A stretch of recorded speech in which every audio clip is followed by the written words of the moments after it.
Hey guys, CDTVThaG here, and the G of course stands for grab your box of tissues, because today we're going to be listening to Juice WRLD's new album, Death Race to Love. Now I've just woke up and this is literally the very first thing I'm doing in the day, so this better not tire me out, Juice WRLD, because this is 22 tracks long. Like, I don't know, if he covers the same two topics he pretty much covered on his last album, which was just drug abuse and breakups, then I don't know if he's going to be able to carry it. The tracks will need to sound really unique for them to be able to stand out if they are just about the same topics again. You know, Juice WRLD is really good at making incredibly catchy music, so hopefully he does that on here. That could help it out for sure. And I guess I can just be thankful that it's not as bad as Culture 2. Culture 2 is 2 tracks longer than this album, it's 24 tracks.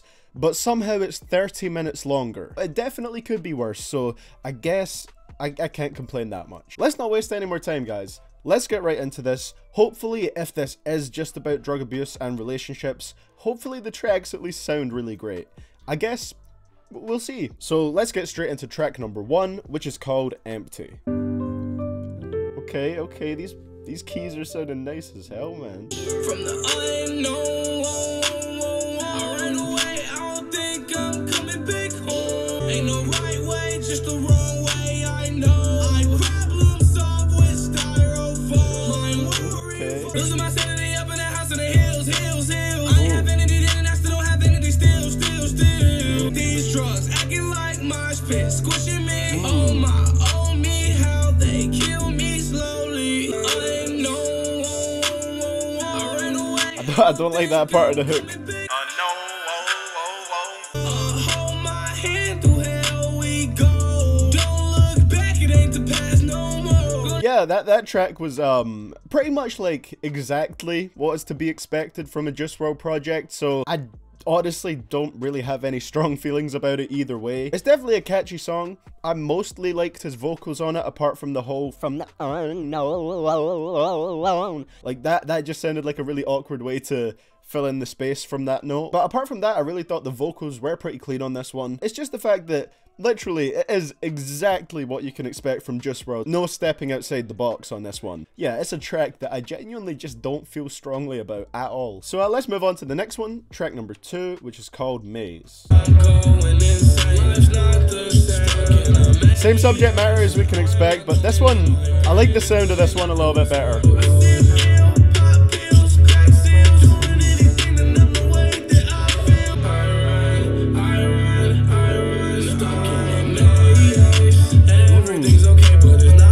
Okay, I'm liking this one, man.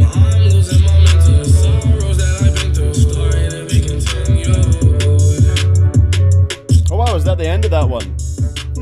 That was a short one. That one definitely stood out to me more than the first track. Again, the subject matter was drugs, but I really enjoyed the vocals he was hitting on this one, and I think he worked really well with the production, and I don't know, it just has a sound that's hard hitting enough that does make it stand out a little bit, you know? And it's definitely a song I think I could listen to a lot. It's very short, and if a very short track is pretty good, it makes it fairly replayable as well, which I can't complain about. So let's move on to track number 3, HeMotions. That's just the most like emo rap looking song title I've ever seen in my life. Another life, another day, another chance to make it great. I'm early to the money all the time, so I can never be late. Going through motions, muddy emotions, going through. This is really strange because the beat hasn't dropped yet. It just sounds very awkward. She got a new man, I'm gonna pull up on him and shoot him down. I've been going through the motions, bloody emotions. Oh, there we go. Okay. I'm not a drug addict, got it all wrong. I'm just a love addict till my heart gone. I'm just a love I mean, I'm not a drug addict, got it all wrong. I don't want to assume anything, but your music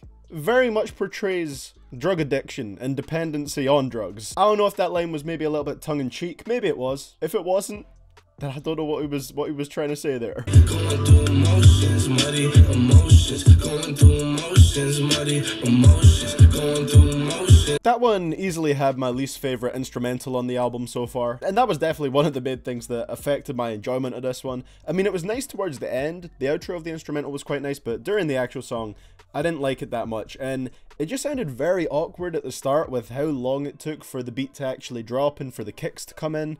The song just sounded really strange and awkward without kicks. It sounded a little bit different, but not good different. Also just don't like the chorus on this one. It's super repetitive, and I don't think Juice WRLD works that well with choruses that are literally repeating the exact same phrase over and over again. Yeah, this was easily my least favorite track. That's probably going to be a skip most of the time. Track number 4, Demonz Interlude featuring Brent Faiyaz. I hope I pronounced that correctly. I'm not super familiar with Brent Faiyaz's music, but I know he did the hook for the song Crew by Goldlink, and that hook, man, his vocals were beautiful on that, so I'm hoping we're going to get more of the same on here. Just beautiful, smooth-ass vocals. I think I need new beginnings. I think the demons are winning.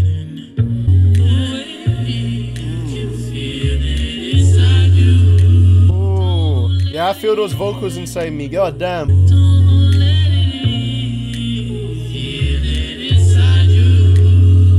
The build up to those harmonies at the end was beautiful, man, god damn. But it's also pretty dark as well. It's a pretty sinister song, talking about trying not to let your demons in. Brent Faiyaz killed it. No Juice WRLD on this track, just entirely Brent Faiyaz. And as you can guess by the title of the song, it was pretty much just about his demons, trying to fight off his demons, and then warning the listener to not let your demons in. Nice little interlude. So let's move on to the next track, track number 5, which is called Fast.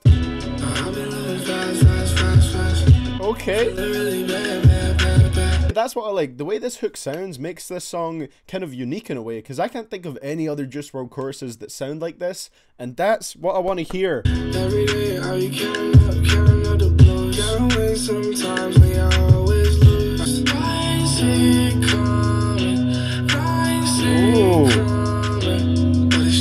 Just hitting those high notes.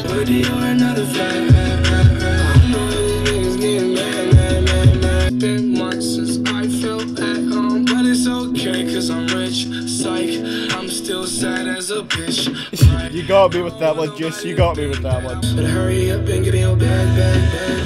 I'm ready for another flag. Oh my god. There we go. I love that song. Like I said, the hook was done in a bit of a different way. Just his voice, he sounded a little bit more reserved on this one. Like he was still hitting some notes because, I don't know, Juice WRLD just has a naturally kind of interesting voice. But here he seemed a bit more like reserved, kind of closed off. His vocals weren't as intense as usual, but I think it just really worked on this one. This one sounded fantastic. See, that's the thing. Even if you don't necessarily switch up your subject matter that much, you can still make your songs sound good and sound different from each other. And I think this song is a good example of that. Track number 6. This is a single that Juice WRLD released from the album, but I haven't listened to it yet. I wanted to save everything for this video for some reason. I should have just listened to the 2 tracks that came out before it, and then I could put shorter reactions to those ones. It's not like there's a lack of songs on this project. So yeah, let's just jump into it. Track number 6, Hear Me Calling. Oh. Juice WRLD hitting those Afrobeat drums.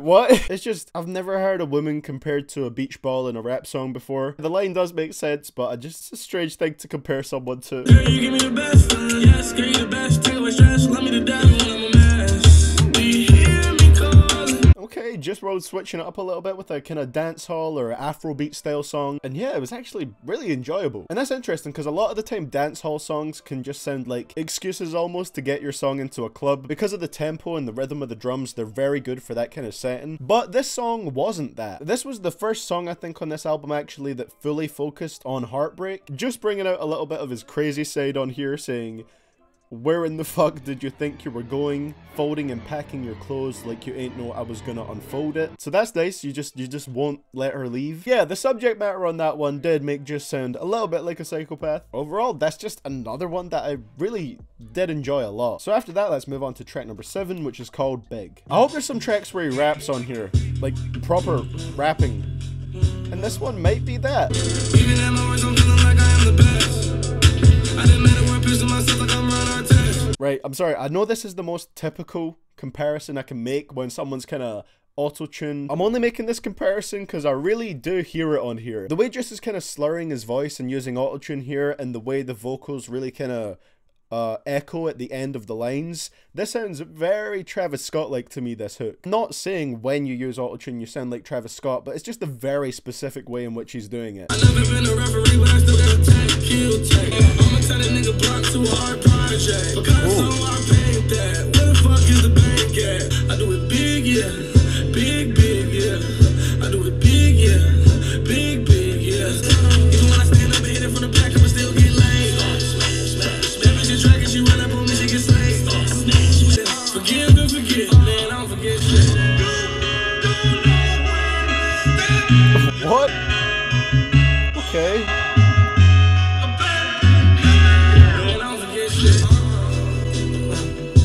What just happened there?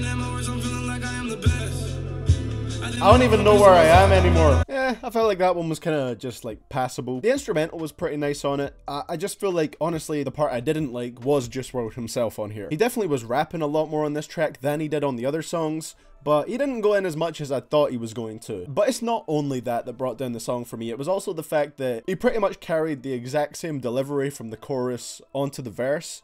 I think this was the kind of beat where it would have been a lot better if he didn't use autotune during the verse. And I can appreciate the fact that it was different to every other track so far, but I just didn't like this one that much. So let's move on to the next track, the other single that Juice WRLD had released from this album. And again, I haven't heard this one yet. I've only heard a few seconds of this song actually, because I think it was one of those songs that always played as a Vivo ad on YouTube.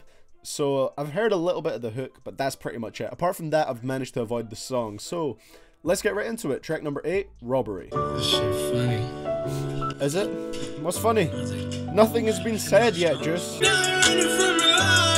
I'm not fast, so I'm making it worse.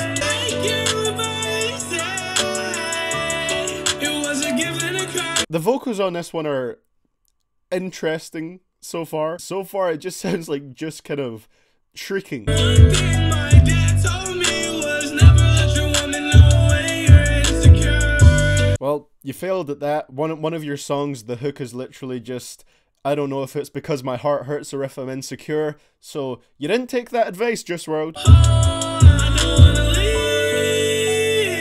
I just wanna be with you. Those notes were kind of nice. Right, this is completely unrelated to the song, but I just saw that this was released under UMG. So that's great. I look forward to dealing with your copyright claims when I'm trying to edit this one. But as for the song, yeah. Nah. I will give just this, like, his vocals were really emotive on this one, but I just didn't like how the vocals sounded at all. Like, it really just sounded like high-pitched shrieking almost to me. There was like that one bit at the end of the second verse where I really liked the notes he was hitting, but that was it.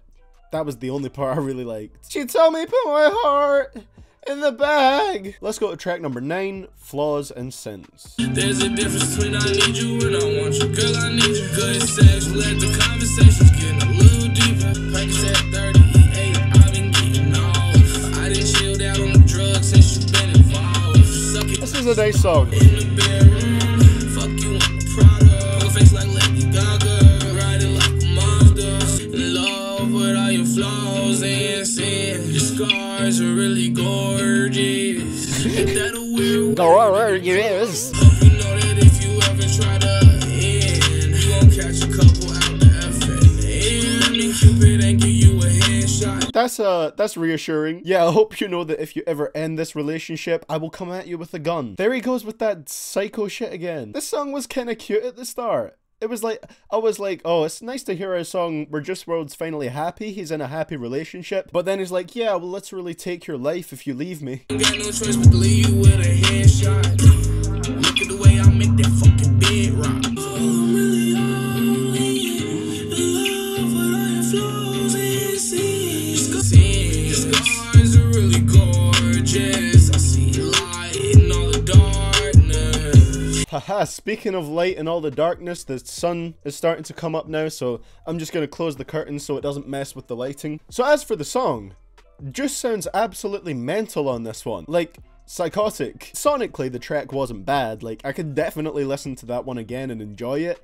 It's just, the lyrics were a bit ridiculous. So, track number 10, Feeling. I know 10, no 15, 20, just break that is in my man. I told my mama me to stay, no, she won't catch me dead.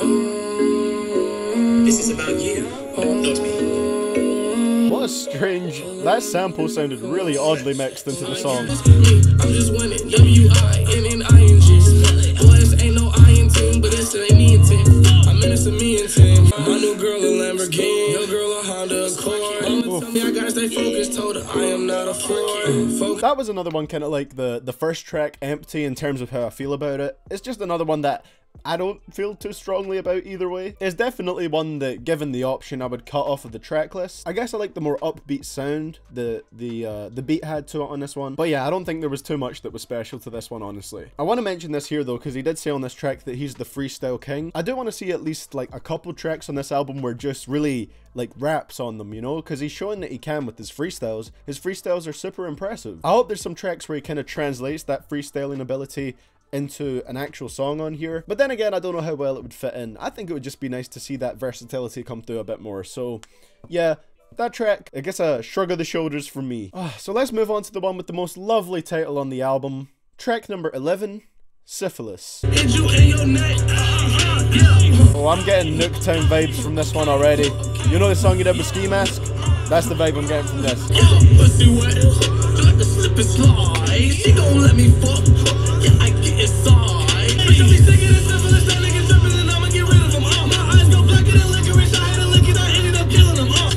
Every day I'm on Gomo with a photo up in my pants. Ball for the perks and the code. I thought it would drop. Can I ever do Zan? Niggas in jail dropping the soap like what? I heard that was your homie. I got lean in my bitch. I got beans on my blink. He sounds very much like Ski Mask on this one. I've noticed that. Now, if you guys know anything in general about my music taste, you're probably going to be surprised, but I kind of enjoyed this one. I was confused about what to think about it at first, but I think for my first listen, I actually kind of like this, despite the fact that it's shouting, and that's something that I'm usually not a fan of, but I just liked it on here. I really liked the way Juice was rapping on here. And again, it shows his versatility a little bit. He was spitting on this one, and I really enjoyed that verse. I didn't think I would like a loud, hyper-aggressive, you know, shouting track from Juice WRLD, but I did. I enjoyed that one. So now let's move on to track number 12, Who Shot Cupid. I'm assuming this will be back to the love stuff now. She know me well.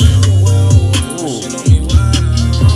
Tell me she love me still. Let's go to hell. I found out what the problem is. The mixing on his vocals is pretty nice on this one. And I bet you miss my fan. She know me well. He was hitting like a Trippie Redd vocal at the end there. So that one, I think, had a little spin on just his usual topic of heartbreak. From what I could gather on my first listen, the first verse was about a relationship that went bad. He was heartbroken from it. And at the end of that verse, he dropped a reference to his song, All Girls Are the Same. But then I think in the second verse, he talked about meeting a different girl and then, you know, hoping things wouldn't end up in the same way. So it was a slightly different spin on the stuff he usually talks about, because it wasn't purely about heartbreak. It was about finding a different girl. And then he said girls aren't the same in that version of the refrain. Again, like sonically, the track was fine. It was pretty good in terms of how it sounded, but it honestly just sounded like something that could have been straight off of his last album, Goodbye and Good Riddance. So it wasn't a bad song, it just didn't necessarily grab me at any point because it's so similar to what we've already heard from Juice. Let's move on to the next one, track number 13, Ring Ring. And this one is featuring Clever. Damn. Alright, this one has to have emo vocals. Listen to that guitar. I don't feel like coming to the phone. Oh, it's gonna be emo as fuck. I don't feel like coming to the phone today. Sounds like some like mid 2000s emo rock. Often I pop all three. I'm off all three. Should make it forward like the rings on my Audi. I can't tell what's real.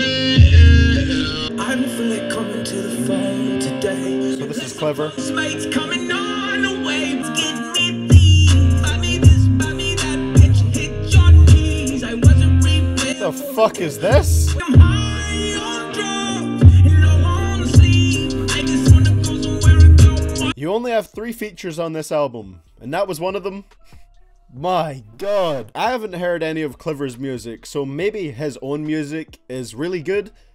But his verse on this, man, I don't even know what I could say about it. His vocals were just like comical. His vocals were comical. Like, it almost sounded like a parody. Oh, that was just really bad. And you know what? Juice WRLD wasn't bad on this song. And he definitely was more on his emo shit. Like, this was definitely a very rock-influenced track. But that verse from Clever just completely destroyed the track from me. That completely killed the vibe of the song. My God. Track number 14, Desire. Shout your name in hills in the valley. Whole world's gonna know you love me. It's another more kind of positive one again, which I guess is kind of cool.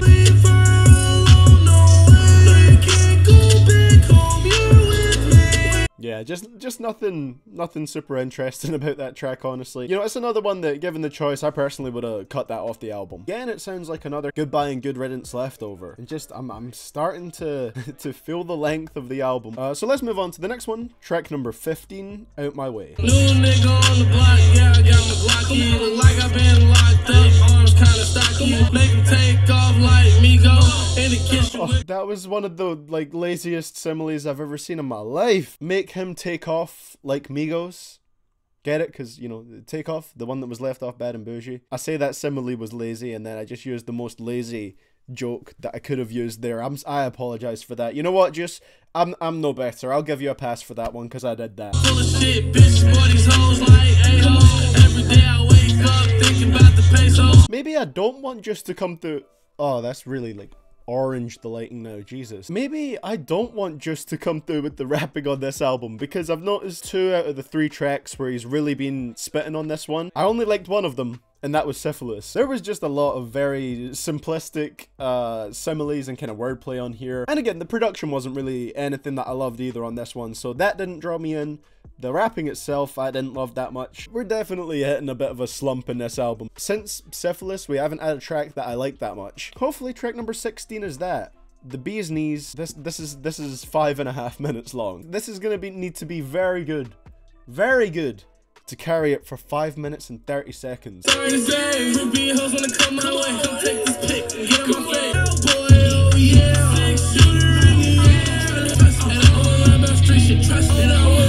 Again, not the vocals, but purely the beat on this one. The beat sounds very Travis Scott style to me on this one. I hope there's a beat switch or something on this one, because I can't take 5 minutes and 30 seconds of this.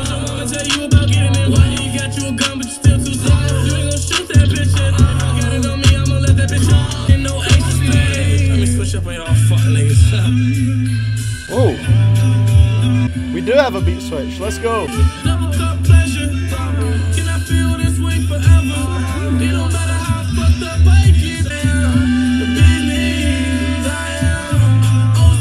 Definitely preferred the second beat over the first one by a mile. Like, the second one, even though there was no kicks on it, you know, there wasn't really a drum pattern that you could kind of vibe to on it, I still like that sound to it. It was a very smooth instrumental. But yeah, the album is definitely, like, starting to feel long now. It's very rare that you can make a 22-track album where the length isn't detrimental to the album's quality. Sitting through a 5-minute and 30-second track really kind of hit that home at this point. It was an okay song. There's so many just passable tracks on this album. Let's move on to the next one. The last one with a feature on the album, track 17, On God, featuring Young Thug. I'm in a bed, baby. I'm in a bed, baby. I'm in a bed, baby. I'm a 90s baby, but I cooked that shit from the 80s. Top Mercedes, I'm riding the drop Mercedes. I need an ambulance up in the nosebleed. I designed a little body, your trophy, and she do it the same as it. I'm about to buy her the Allstate. My bitch foreign, I don't know where she from. I ain't trying to be rich. I'm full niggas, I'm racist.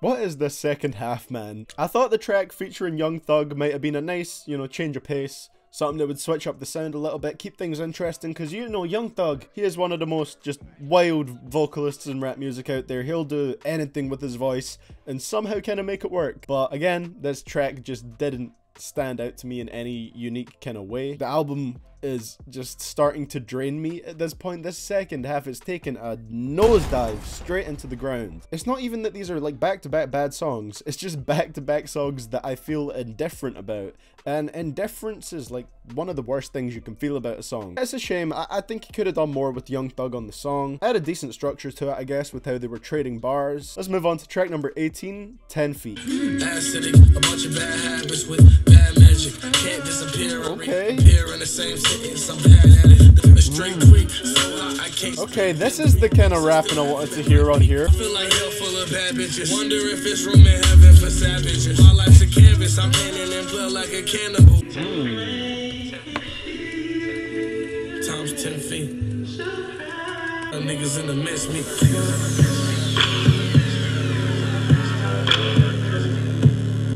God, changed up a little bit. Damn, it's a shame the verse on that was so short, because this was kind of like more what I expected to hear from Juice's rapping on here. There was some bars on this one for sure, but I just liked the way he was rapping on this one. It sounded really smooth, especially over that sample-driven beat. I don't know, he sounded focused on this one. He sounded really focused. Definitely a step up from most of the tracks we got recently. I'd say that's probably one of my favorites on the album again. Now let's move on to track number 19, Won't Let Go. No such thing as too close, such thing as too close, such thing as too close, such thing as too close. You could bury me with her, and if she died before me, kill me and carry me with her. No, if I died before, I'll show you die in the widow. Get a house and settle down.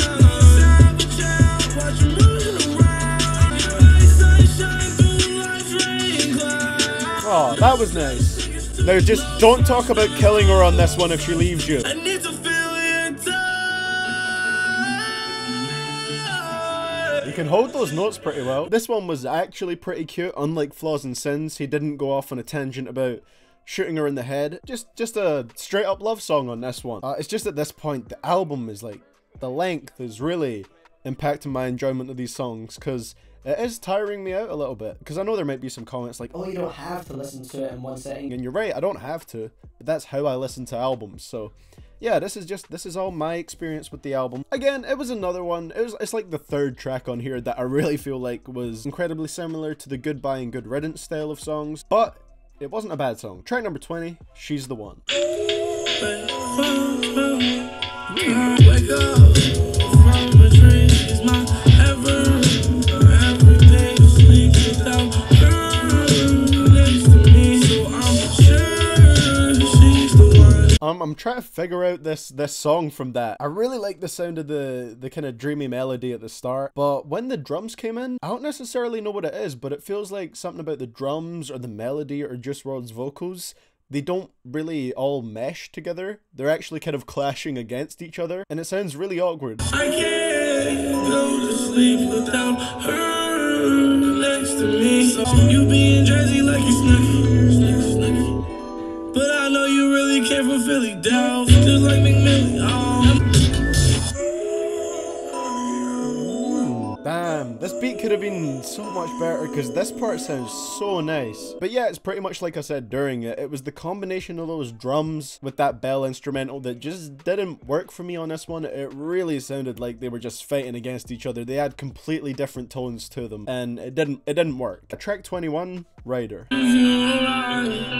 And it's these guitars again for like the 4th time. Let's see if you a rider for real. I really wanna see if you a rider for real. Blonde hair, don't care, please don't leave me float. Stuff cigarette loads and pipes keep me home. She's a stabber, but is she a rider? Or is she poison, a viper? If you a rider for real, don't think just... The instrumental sounded really similar to the 3 other tracks on this album that used that kind of guitar-based instrumental, at least from what I can remember. On my first listen, at least, the instrumentals all sound relatively similar. But I guess when your album is 22 tracks long, there's a chance that 4 of the tracks will sound incredibly similar. Again, this was another track, yet another one in this second half, where nothing just really captivated me at all. It's so stacked with average songs toward the end. So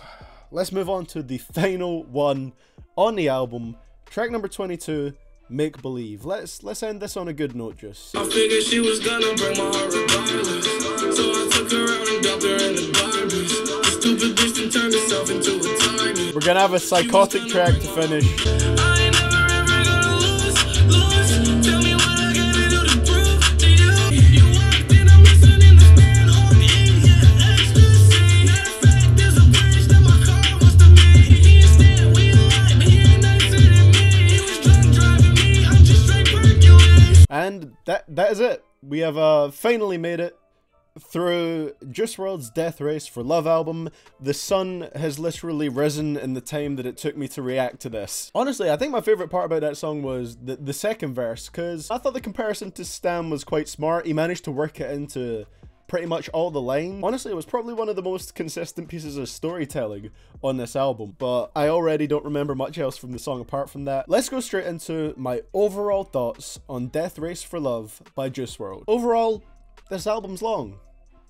This album is long. Let's run through my favorite and least favorite tracks before I go into talking about what I think about this album fully. So, favorite tracks were probably Maze, Fast, Hear Me Calling, surprisingly Syphilis, and 10 Feet. Least favorite songs, I'd say my least favorites were HeMotions, Robbery for sure, and Ring Ring. That was really bad, just for that clever verse. I guess those four are my absolute least favorites, but the thing is, a lot of the ones I didn't pick as my least favorites, they were just incredibly passable, average, or just non-notable songs. Almost the entire second half of this album doesn't need to exist.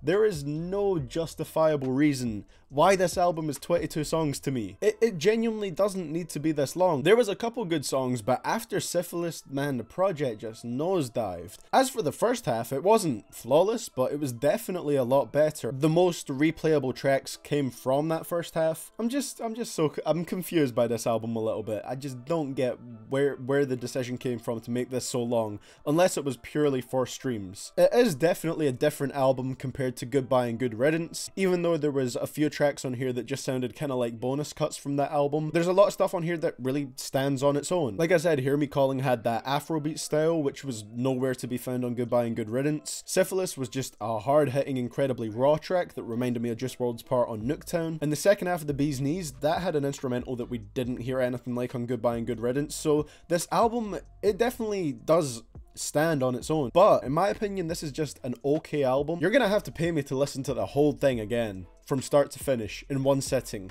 I don't want to do that ever again. So yeah, Death Race for Love, my overall thoughts on this are just that it's a very average album. I would definitely dislike this album if there wasn't quite a few tracks that I enjoyed in the first half. Goodbye and Good Riddance was definitely better as an album. So that is my thoughts on Death Race for Love by Juice WRLD. What did you guys think of this album? Let me know down in the comments below. Was the length as big of an issue for you guys as it was for me? Also, let me know your personal best tracks and worst tracks. Thank you so much for watching. You can find me on all my social medias under the name CDTV Productions. I share the account with my twin, so don't question it. We're not the same person. Stop with the conspiracies.